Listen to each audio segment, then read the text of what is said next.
হাসনাত আব্দুল্লাহ বলল আমাদের একটি বসার জায়গা হয়েছে, এখন যদি আমাদেরকে একটা গাড়ি দেওয়া হয়, বসতে চাইলে শুতে দিতে হয়, শুতে দিলে খেতে দিতে হয়। আরেকজন বড় মুনাফেক আছে জামাতের আমির, হ্যাঁ, এই দেখলে মনে হয় একজন বিরাট বড় মুফতি মুহাদ্দিস, কিন্তু পুরাটাই উনি আল্লাহর ওলি, কিন্তু পুরাটাই উনি একজন মিথ্যা দিয়ে ঢাকা একজন মুনাফেক।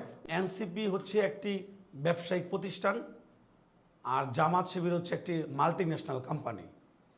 তারা সবসময় চিন্তা করে তাদের প্রফিটের কথা, তাদের লাভের কথা।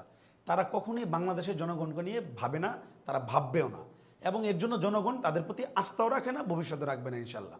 আপনারা যদি আমি আপনার একটু সময় নেব, একটু ফ্ল্যাশব্যাকে দেখেন। এনসিপি বা বৈষম্য বিরোধী ছাত্র আন্দোলন থেকে, প্ল্যাটফর্ম থেকে এনসিপির জন্ম। আচ্ছা, বৈষম্য বিরোধী ছাত্র আন্দোলনে যারা আমরা আন্দোলন করেছি, সারা বাংলাদেশের প্রত্যেকটি ক্রিয়াশীল ছাত্র সংগঠন বৈষম্য বিরোধী ছাত্র আন্দোলনের প্ল্যাটফর্মে ছিল।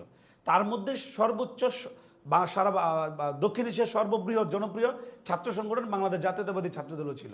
বাংলাদেশ জাতীয়তাবাদী ছাত্রদলের প্রায় 1.5 শতাধিক নেতৃবৃন্দ আপনার শহীদ হয়েছেন এবং পঙ্গুত্ব বরণ করেছেন।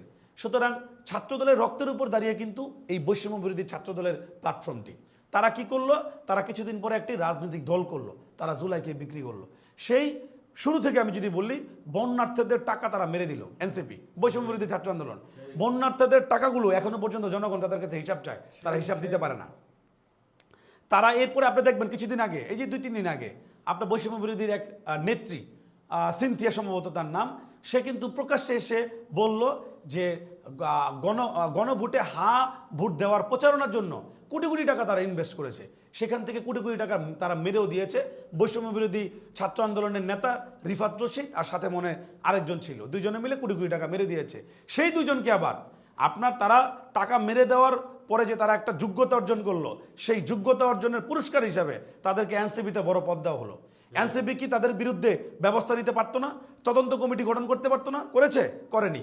কারণ এনসিপির উপরে যে কয়েকজন রয়েছে, প্রত্যেকেই এক একজন দুর্নীতিবাজ, সাদাবাজ এবং মানুষের টাকা মেরে খাওয়ালো। তারই প্রেক্ষিতে দেখেন হাসনাত আব্দুল্লাহ নির্বাচনের সময় বলল, কি সুন্দর ঢং করে বলল, আমরা কেউ গাড়ি নিব না, আমরা গাড়ি নিতে চাইলেও নিতে দিব না, আমি তো নিজে নিবই না। সেই ভিডিও কিন্তু ফেসবুকে ভাইরাল হয়েছে। কিন্তু কিছুদিন আগে আমরা কি দেখলাম? সংসদের মতো একটি পবিত্র জায়গায় দাঁড়িয়ে হাসনাত আব্দুল্লাহ বলল আমাদের একটি বসার জায়গা হয়েছে, এখন যদি আমাদেরকে একটা গাড়ি দেওয়া হয়, তাহলে আমরা জনগণের কাছে যেতে পারি। তার মানে কি? বসতে চাইলে শুতে দিতে হয়, শুতে দিলে খেতে দিতে হয়। এখন তাদের গাড়ি লাগবে জনগণের কাছে যাওয়ার জন্য। কত বড় মুনাফেক, কত বড় বেঈমান!